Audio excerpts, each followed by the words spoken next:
ನಮಸ್ಕಾರ. ಸಕ್ಕತ್ ಸುದ್ದಿ .comಗೆ ಸ್ವಾಗತ. ನಾನು HR ಪ್ರಭಾಕರ್. ಹೊಸ ಆರ್ಥಿಕ ವರ್ಷ ಅಂದ್ರೆ ಹೊಸ ಫೈನಾನ್ಷಿಯಲ್ ಇಯರ್ ಅಂದ್ರೆ ನಮಗೆಲ್ಲ ಒಂದು ರೀತಿಯ ಹೊಸ ವರ್ಷದ ತರ. ನಮ್ಮ ಬದುಕಿನಲ್ಲಿ ಲೆಕ್ಕಾಚಾರ ಬಹಳ ಮುಖ್ಯ. ನಾವು ಗಳಿಸುವಂತಹ ಆದಾಯ, ಕಟ್ಟುವಂತಹ ತೆರಿಗೆ, ನಮ್ಮ ಉಳಿತಾಯಗಳು ಇವೆಲ್ಲವೂ ಕೂಡ ನಮ್ಮ ಫಿನಾನ್ಷಿಯಲ್ ಸ್ಟೆಬಿಲಿಟಿಯನ್ನ ಎತ್ತಿ ಹಿಡಿಯೋದಕ್ಕೆ ಅದು ಹೆಚ್ಚು ಹೆಲ್ಪ್ ಆಗ್ತಾ ಹೋಗುತ್ತೆ. ಸೊ ಈ ನಿಟ್ಟಿನಲ್ಲಿ ನಮ್ಮ ವಿಚಾರಗಳು ಹೇಗಿರಬೇಕು, ನಮ್ಮ ಇನ್ವೆಸ್ಟ್ಮೆಂಟ್ಸ್ ಹೇಗಿರಬೇಕು, ಹೇಗೆ ತೆರಿಗೆಯನ್ನು ಉಳಿಸಬಹುದು ಮತ್ತು ತೆರಿಗೆಯನ್ನು ಹೇಗೆ ಕಟ್ಟಬೇಕು, ಅದಕ್ಕಿರುವಂತಹ ರೀತಿ ರಿವಾಜುಗಳೇನು ಅನ್ನುವಂತಹ ಅನೇಕ ವಿಚಾರಗಳನ್ನ ನಾವು ತಿಳ್ಕೊಂಡಾಗ ಮಾತ್ರ ನಮ್ಮ ಫಿನಾನ್ಷಿಯಲ್ ಸ್ಟೆಬಿಲಿಟಿಯನ್ನ, ಕನ್ಸಿಸ್ಟೆನ್ಸಿಯನ್ನ ಮೇಂಟೈನ್ ಮಾಡಲಿಕ್ಕೆ ಸಾಧ್ಯವಾಗುತ್ತೆ. ಸೊ ಈ ನಿಟ್ಟಿನಲ್ಲಿ ನಿಮಗೋಸ್ಕರ ಈ ಒಂದು ಹೊಸ ಫೈನಾನ್ಷಿಯಲ್ ಇಯರ್ ನಲ್ಲಿ ನಾವು ತೆರಿಗೆಯನ್ನ ಹೇಗೆ ಉಳಿಸಬಹುದು, ಯಾವ ರೀತಿಯ ಡಿಡಕ್ಷನ್ಸ್ ಇದ್ದಾವೆ ಎನ್ನುವಂತಹ ಅನೇಕ ಮಾಹಿತಿಗಳು ಇವತ್ತಿನ ಈ ಒಂದು ಸ್ಪೆಷಲ್ ಪ್ರೋಗ್ರಾಮ್ ನಲ್ಲಿ ನೀವು ನೋಡಲಿದ್ದೀರಿ. ಬನ್ನಿ ಹಾಗಾದ್ರೆ ಇನ್ಕಮ್ ಟ್ಯಾಕ್ಸ್ ಸ್ಲ್ಯಾಬ್ಸ್ ಏನಿದೆ, ಇನ್ಕಮ್ ಟ್ಯಾಕ್ಸ್ ಡಿಡಕ್ಷನ್ಸ್ ಏನಿದೆ ಮತ್ತು ತೆರಿಗೆಯ ವಿಧಿ ವಿಧಾನಗಳು ಯಾವ ರೀತಿ ಇದ್ದಾವೆ ಅನ್ನುವುದನ್ನ ಈ ಕಾರ್ಯಕ್ರಮದ ಮೂಲಕ ನಾವು ತಿಳ್ಕೊಳ್ಳೋಣ.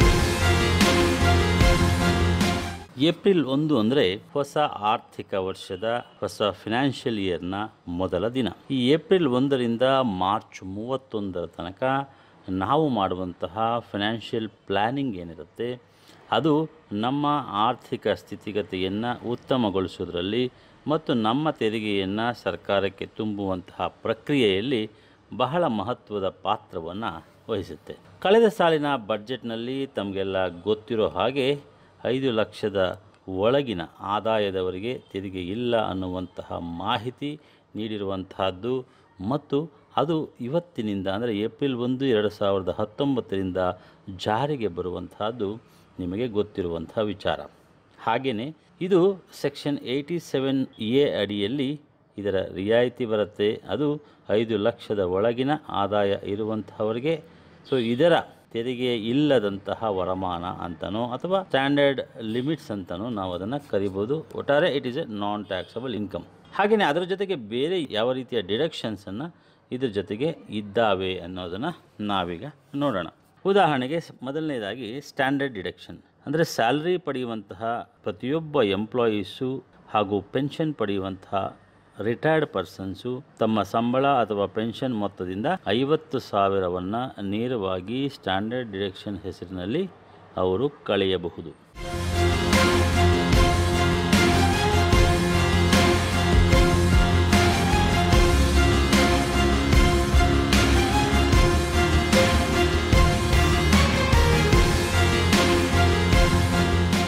ಪಾಯಿಂಟ್ ನಂಬರ್ 2, ಹೌಸಿಂಗ್ ಲೋನ್ ಮೇಲೆ interest.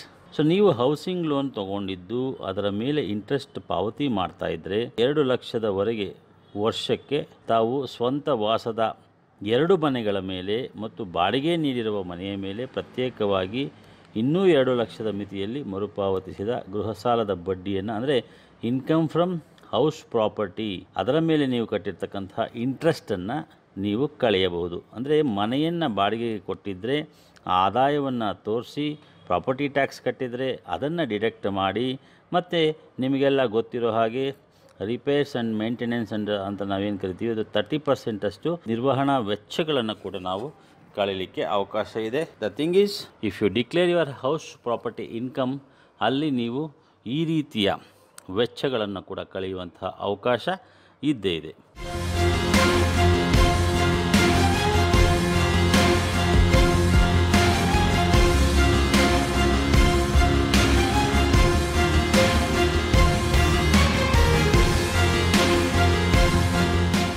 Point number 3, medical insurance. So ನಿಮಗೆ ಗೊತ್ತಿರ್ಬೋದು, ಇವತ್ತು ಪ್ರತಿಯೊಬ್ಬರೂ ಕೂಡ ತಮ್ಮ ಆರೋಗ್ಯದ ರಕ್ಷಣೆಗಾಗಿ ಅಥವಾ ಏನಾದರೂ ಎಮರ್ಜೆನ್ಸೀಸ್ ಆಗುತ್ತೆ ಎನ್ನುವಂತಹ ದೃಷ್ಟಿಯಿಂದ ಮೆಡಿಕಲ್ ಇನ್ಶೂರೆನ್ಸ್ ತಗೊಳ್ಳೋದು ತುಂಬಾ ಕಾಮನ್. ಸೊ ಈ ನಿಟ್ಟಿನಲ್ಲಿ ನೀವು ಮೆಡಿಕಲ್ ಇನ್ಶೂರೆನ್ಸ್ ಪ್ರೀಮಿಯಂ 25,000ದವರೆಗೆ, ಉದಾಹರಣೆಗೆ ನಿಮ್ಮ ಕುಟುಂಬಕ್ಕೆ ನೀವು ವಾರ್ಷಿಕವಾಗಿ 25,000ವನ್ನು ಮೆಡಿಕಲ್ ಪ್ರೀಮಿಯಮನ್ನಾಗಿ ಕಟ್ತಾ ಇದ್ದರೆ ಸೊ ನಿಮಗೆ ಅದು ಸಂಪೂರ್ಣ ಡಿಡಕ್ಷನ್ ಸಿಗುತ್ತೆ. ಅದೇ ಉದಾಹರಣೆಗೆ ನೀವು 30,000 ಕಟ್ತೀನಿ ಅಂದರೆ the maximum limit is 25,000 only. ಹಾಗೆಯೇ ಪೋಷಕರಿಗೆ ನೀವು ಕಟ್ತಾ ಇದ್ದೀನಿ ಮೆಡಿಕ್ಲೈಮ್ ಪ್ರೀಮಿಯಂ ಅಂತ ಹೇಳಿದ್ರೆ 60 ದಾಟಿದ ಹಿರಿಯ ನಾಗರಿಕರಿಗೆ ಒಟ್ಟು ಮಿತಿ 50,000ವರೆಗೆ ಇದೆ. ಅಂದರೆ ಒಟ್ಟಾರೆ 25,000 ನಿಮ್ಮ ಮೆಡಿಕಲ್ ಇನ್ಶೂರೆನ್ಸ್ ಪ್ರೀಮಿಯಂ ಮತ್ತು 25,000 ನಿಮ್ಮ ಪೇರೆಂಟ್ಸ್ ಇರ್ಬೋದು. ಒಟ್ಟಾರೆ 50,000ವರೆಗೆ ಕೂಡ ನೀವು ಕ್ಲೈಮನ್ನು ಮಾಡ್ಬೋದು. ಹಾಗೆಯೇ ಈ ಗಂಭೀರ ಕಾಯಿಲೆಗಳು ಅಥವಾ ಏನು ಮೆಡಿಕಲ್ ಎಕ್ಸ್ಪೆನ್ಸಸ್ ಅಂತ ಕರಿತೀವಿ, ಅದಕ್ಕೆ ಸಂಬಂಧಪಟ್ಟ ಹಾಗೆ ಹೇಳೋದಾದರೆ, ಉದಾಹರಣೆಗೆ ಒಬ್ಬ ವ್ಯಕ್ತಿ ತನಗೆ ಗಂಭೀರ ಕಾಯಿಲೆ ಇದ್ದರೆ ಅಥವಾ ತನ್ನ ಡಿಪೆಂಡೆಂಟ್ಸ್ಗೆ ಕ್ಯಾನ್ಸರ್ ಇರ್ಬೋದು, ನ್ಯೂರೋ ಇರ್ಬೋದು ಅಥವಾ ಹಿಮೋಫೀಲಿಯಾ ಇರ್ಬೋದು, ಈ ಥರ ದೊಡ್ಡ ದೊಡ್ಡ ಗಂಭೀರ ಕಾಯಿಲೆಗಳಿಗೆ ಚಿಕಿತ್ಸೆಗಾಗಿ ಅವರು ವೆಚ್ಚವನ್ನು ಮಾಡಿದರೆ ಅದರ ಮಿತಿಯನ್ನು ಕೂಡ ಬಳಸ್ಬೋದು. ಅದರ ಲಿಮಿಟ್ ಇರೋದು 40,000 ರೂಪಾಯಿ. ಹಿರಿಯ ನಾಗರಿಕರಿಗೆ ಅದು 1,00,000ವರೆಗೆ ಲಿಮಿಟ್ ಇದೆ. ಹಾಗೆಯೇ ಈ NPS ಇರ್ಬೋದು ಅಥವಾ ಅಟಲ್ ಪೆನ್ಷನ್ ಸ್ಕೀಮ್ ಇರ್ಬೋದು, ಇದರ ಅಡಿಯಲ್ಲಿ ಡಿಡಕ್ಷನ್ಸ್ ಹೇಗಿದೆ ಅನ್ನೋದನ್ನು ನೋಡೋಣ. NPS ಕಾಂಟ್ರಿಬ್ಯೂಷನ್ನು 2 ಬೇರೆ ಬೇರೆ ಸೆಕ್ಷನ್ಗಳ ಅಡಿಯಲ್ಲಿ ಅದು ಬರುತ್ತೆ. ಮೂಲತಃ NPS ಕಾಂಟ್ರಿಬ್ಯೂಷನ್ ಏನಿದೆ ಸೆಕ್ಷನ್ 80C ಸೀರೀಸಲ್ಲಿ ಮೊದಲು ಬರುತ್ತೆ. At the same time PPF ಇರ್ಬೋದು ಅಥವಾ NSC, EL ಅಥವಾ SS, ಇನ್ಶೂರೆನ್ಸ್ ಪ್ರೀಮಿಯಂ ಇತ್ಯಾದಿ ಒಟ್ಟಾರೆ 80CCD (1) ಈ ಸೆಕ್ಷನಲ್ಲಿ ಅದು ಬರುತ್ತೆ.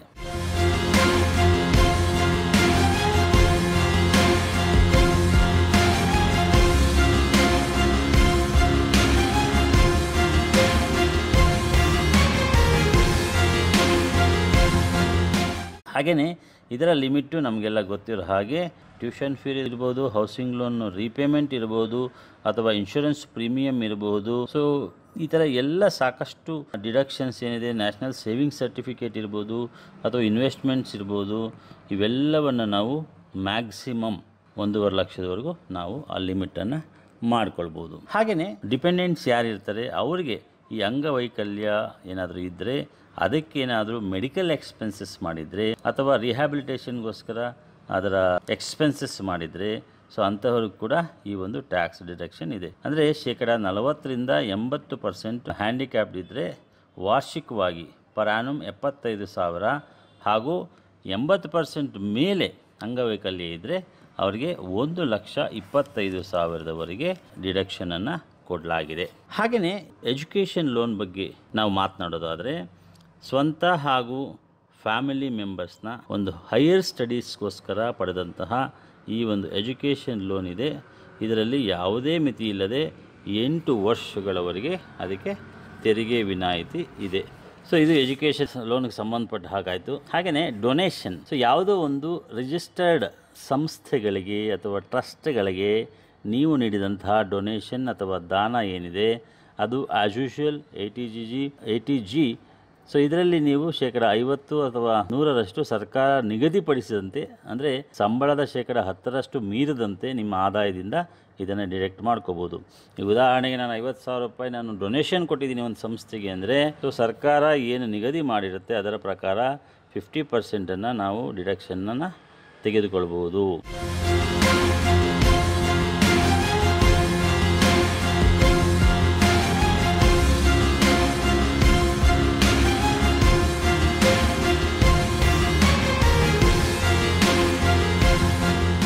ಹಾಗೆಯೇ ಈ ರೆಂಟಲ್ಗೆ ಸಂಬಂಧಪಟ್ಟ ಹಾಗೆ ನೀವು ಸಂಬಳದ ಮೂಲಕ HRA ಪಡೆಯದೆ ಸ್ವಂತ ಮನೆ ಇಲ್ಲದೆ ವಾಸ್ತವದಲ್ಲಿ ನೀವು ಬಾಡಿಗೆ ಮನೆಯಲ್ಲಿದ್ದರೆ ಬಾಡಿಗೆ ನೀಡ್ತಾ ಇರುವಂಥವರಿಗೆ ಗರಿಷ್ಠ ವಾರ್ಷಿಕ 60,000 ರೂಪಾಯಿವರೆಗೆ ನೀವು ವಿನಾಯಿತಿಯನ್ನು ಪಡ್ಕೊಳ್ಬೋದು.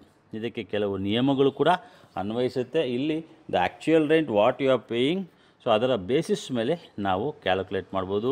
But the maximum is 60,000 only. ಹಾಗೆಯೇ ಈ SB ಮತ್ತು FD ಅಥವಾ RD ಈ ಇಂಟ್ರೆಸ್ಟ್ಗೆ ಒಂದು ಟ್ಯಾಕ್ಸ್ ಎಕ್ಸಂಪ್ಷನ್ ಹೇಗಿದೆ ಅನ್ನೋದನ್ನು ನೋಡೋಣ. ಸೆಕ್ಷನ್ 80 TTA ಪ್ರಕಾರ ಬ್ಯಾಂಕ್ ಅಥವಾ ಪೋಸ್ಟ್ ಆಫೀಸ್ ಮೂಲಕ SB ಅಕೌಂಟಲ್ಲಿ ಬರುವಂತಹ ಬಡ್ಡಿಗೆ 10,000ವರೆಗೆ ಟ್ಯಾಕ್ಸ್ ಎಕ್ಸಂಪ್ಷನ್ ಇದೆ. ಅಷ್ಟೇ ಅಲ್ಲದೆ ಕೇವಲ ಹಿರಿಯ ನಾಗರಿಕರಿಗೆ ಮಾತ್ರವೇ, ಅಂದರೆ ಸೀನಿಯರ್ ಸಿಟಿಜನ್ಸ್ಗೆ ಅನ್ವಯ ಆಗೋ ಹಾಗೆ ಒಂದು ಹೊಸ ಸೆಕ್ಷನ್ ಕೂಡ ಇದೆ, ಅದು 80 TTB. ಇದರ ಅನುಸಾರ 50,000ವರೆಗೆ ಬ್ಯಾಂಕ್ ಬಡ್ಡಿ ಮೇಲೆ ಟ್ಯಾಕ್ಸ್ ಬೆನಿಫಿಟ್ ಅಥವಾ ಟ್ಯಾಕ್ಸ್ ರಿಲೀಫ್ ಇದೆ. ಇದು ಹಿರಿಯ ನಾಗರಿಕರಿಗೆ 80 TTA ಅನ್ವಯ ಆಗೋದಿಲ್ಲ, ಇವರಿಗೆ 80 TTB ಮಾತ್ರ ಅನ್ವಯ ಆಗುತ್ತೆ. ಈ 50,000ದಲ್ಲಿ ಬ್ಯಾಂಕು ಅಥವಾ ಪೋಸ್ಟ್ ಆಫೀಸುಗಳ SB ಬಡ್ಡಿಯ ಜೊತೆಗೆ FD ಮತ್ತು RDಗಳ ಬಡ್ಡಿ ಕೂಡ ಇದಕ್ಕೆ ಸೇರಿಸ್ಬೋದು. ಹಾಗೆಯೇ ಸೀನಿಯರ್ ಸಿಟಿಜನ್ಸ್ ಏನಂದರೆ ಪೆನ್ಷನ್ ಆದಾಯ ಇರುವಂತಹ ಈ ಸೀನಿಯರ್ ಸಿಟಿಜನ್ಸು ಇಂಟ್ರೆಸ್ಟ್ ಮೇಲೆ 50,000ದವರೆಗೆ ಹಾಗೂ ಪೆನ್ಷನ್ ಮೇಲೆ ಸ್ಟ್ಯಾಂಡರ್ಡ್ ಡಿಡಕ್ಷನ್ 50,000ದವರೆಗೆ ಅಂದರೆ ಎರಡನ್ನೂ ಕೂಡ ಇವರು ಕ್ಲೈಮ್ ಮಾಡಬಹುದು. ಎರಡೂ ಕೂಡ ಇವರಿಗೆ ಅನ್ವಯ ಆಗತ್ತೆ.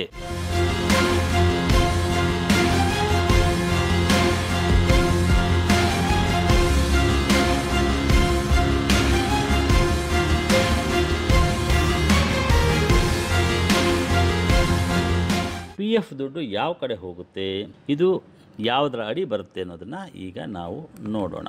ಇನ್ಕಮ್ ಟ್ಯಾಕ್ಸ್ ಆ್ಯಕ್ಟಲ್ಲಿ ಈ ಡಿಡಕ್ಷನ್ಸ್ ಅಂಡರ್ ಚಾಪ್ಟರ್ 6A ಅಂತ ಏನು ಕರಿತೀವಿ, ಸೊ ಅದರಲ್ಲಿ PFಗೆ ಸಂಬಂಧಪಟ್ಟ ಹಾಗೆ ಮತ್ತು ಸೆಕ್ಷನ್ 80CCC ಮತ್ತು 80CCD ಈ ಸೆಕ್ಷನ್ಸ್ ಏನು ಹೇಳುತ್ತೆ ಅನ್ನೋದನ್ನು ನಾವೀಗ ನೋಡೋಣ. ಸೆಕ್ಷನ್ 80ನಲ್ಲಿ E3 ಸಬ್ಸೆಕ್ಷನ್ ಪ್ರಕಾರ ಈ ಕೆಳಗಿನ ಹೂಡಿಕೆಗಳು ಅಥವಾ ಪಾವತಿಗಳು ಬರುತ್ತೆ. ಯಾವ ರೀತಿ ಇನ್ವೆಸ್ಟ್ಮೆಂಟ್ಸ್ ಇದೆ? ಎಂಪ್ಲಾಯೀಸ್ ಪ್ರಾವಿಡೆಂಟ್ ಫಂಡ್ EPF ನಿಮ್ಮ ಕಾಂಟ್ರಿಬ್ಯೂಷನ್ ಅಲ್ಲದ ಅಥವಾ ಡೊನೇಷನ್ ಅಲ್ಲದ ಸ್ವಂತ ಇಚ್ಛೆಯಿಂದ ವಾಲಂಟರಿಯಾಗಿ PFಗೆ ನೀಡಿದರೂ ಕೂಡ ಇದರ ವ್ಯಾಪ್ತಿಗೆ ಸೇರುತ್ತೆ. ಅದರ ಕಂಪನಿಯ ಕಾಂಟ್ರಿಬ್ಯೂಷನ್ ಏನಿದೆ, ಸೊ ನೀವು ನಿಮ್ಮ ಈ ಒಂದು ಕಾಂಟ್ರಿಬ್ಯೂಷನನ್ನು ಟ್ಯಾಕ್ಸ್ ಕ್ಯಾಲ್ಕುಲೇಷನ್ ಲೆಕ್ಕಕ್ಕೆ ತೆಗೆದುಕೊಳ್ಳೋ ಹಾಗಿಲ್ಲ, ಅದು ಸಪ್ರೇಟ್. ಉದಾಹರಣೆಗೆ ಸ್ವಂತ ಅಥವಾ ಹೆಂಡತಿ ಅಥವಾ ಮಕ್ಕಳು ಇವರ ಲೈಫ್ ಇನ್ಶೂರೆನ್ಸ್ ಇರ್ಬೋದು, ಯುಲಿಪ್ನ ಇನ್ಶೂರೆನ್ಸ್ ಪ್ರೀಮಿಯಂ ಇರ್ಬೋದು, ಒಟ್ಟಾರೆ ಅದರ ಪ್ರೀಮಿಯಂನ 10% ಜೀವ ವಿಮೆ ಎಲ್ಲದೂ ಇದ್ದೇ ಇರುತ್ತೆ. ಕರ ವಿನಾಯಿತಿಗೆ ಅರ್ಹವಾದ ಪ್ರೀಮಿಯಂ ಮೊತ್ತವನ್ನು ಅದನ್ನು ತೆಗೆದುಕೊಳ್ಬೋದು. ಮತ್ತು ಟ್ಯೂಷನ್ ಫೀಸಿಗೆ ಸಂಬಂಧಪಟ್ಟ ಹಾಗೆ 2 ಮಕ್ಕಳ ಪರವಾಗಿ ಪಾವತಿಸಿದಂತಹ ಸ್ಕೂಲ್ ಫೀಸ್ ಅಂದರೆ tuition fees, building fund, donation ಇದೆಲ್ಲ ಬರೋದಿಲ್ಲ.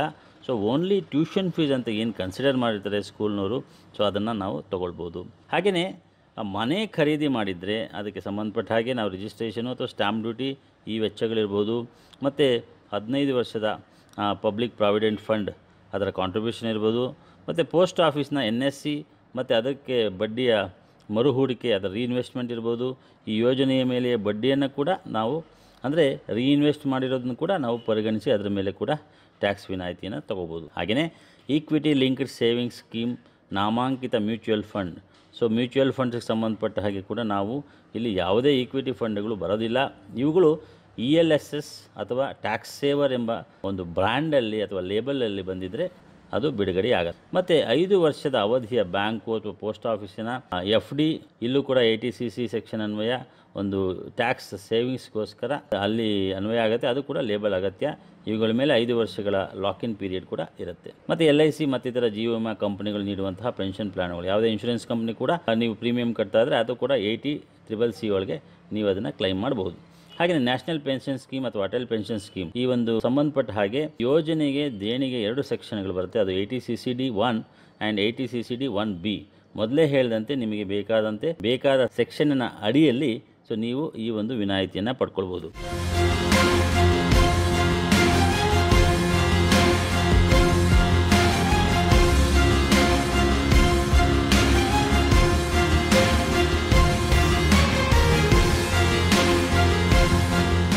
ಒಟ್ಟಾರೆ ಈ ಟ್ಯಾಕ್ಸ್ ಪ್ಲಾನಿಂಗ್ ಅನ್ನುವಂಥದ್ದು ಪ್ರತಿಯೊಬ್ಬರಿಗೂ ಕೂಡ ಬಹಳ ಮುಖ್ಯ.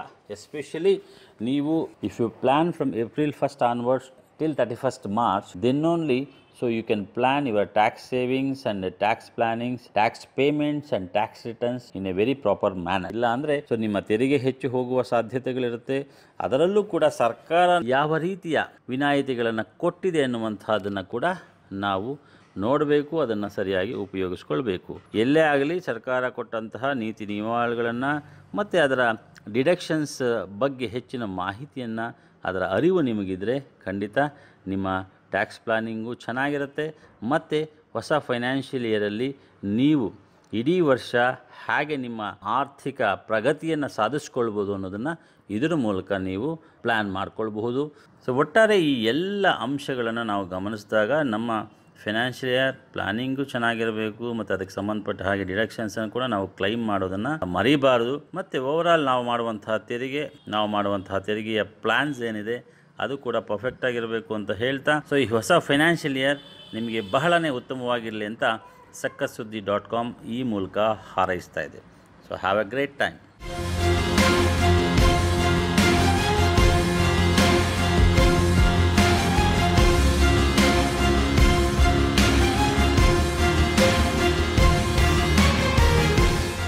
ಡಿಸೆಂಬರ್ಗೆ ಇನ್ಕಮ್ ಟ್ಯಾಕ್ಸ್ ಡಿಡಕ್ಷನ್ಸು, ಸ್ಲ್ಯಾಬ್ಸು, ಎಷ್ಟು ತೆರಿಗೆ ಬರುತ್ತೆ, ಹೇಗೆ ಯಾವ ಸೆಕ್ಷನ್ ನಲ್ಲಿ ನಮಗೆ ಡಿಡಕ್ಷನ್ ಸಿಗುತ್ತೆ ಅನ್ನುವಂತಹದನ್ನ ನೀವು ತಿಳ್ಕೊಂಡಿದ್ದೀರಿ. ಹಾಗೇನೆ ಒಂದು ಗಾದೆ ಮಾತಿದೆ, ಅಕ್ಕ ಆದ್ರೂ ಲೆಕ್ಕ ಪಕ್ಕ ಇರಬೇಕು ಅಂತ. ಹಾಗಾಗಿನೇ ನಮ್ಮ ಲೆಕ್ಕಾಚಾರ ಕರೆಕ್ಟ್ ಆಗಿದ್ದಾಗ ಮಾತ್ರ ನಮ್ಮ ಫೈನಾನ್ಷಿಯಲ್ ಸ್ಟೆಬಿಲಿಟಿ ಎಲ್ಲ ನಮ್ಮ ಹತ್ರ ಕೆಲಸ ಮಾಡೋರು, ಎಂಪ್ಲಾಯೀಸು, ಪ್ರತಿಯೊಬ್ಬರ ಫೈನಾನ್ಷಿಯಲ್ ಸ್ಟೆಬಿಲಿಟಿ ಕರೆಕ್ಟ್ ಆಗಿರುತ್ತೆ.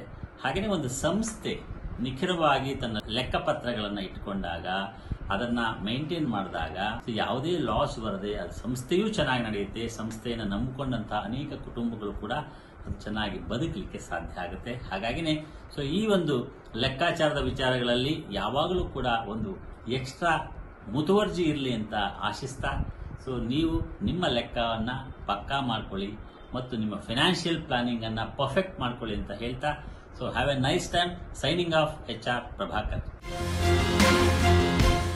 For more programs, kindly subscribe Sakkas Sudhi on YouTube channel and follow us Facebook, Twitter and Instagram.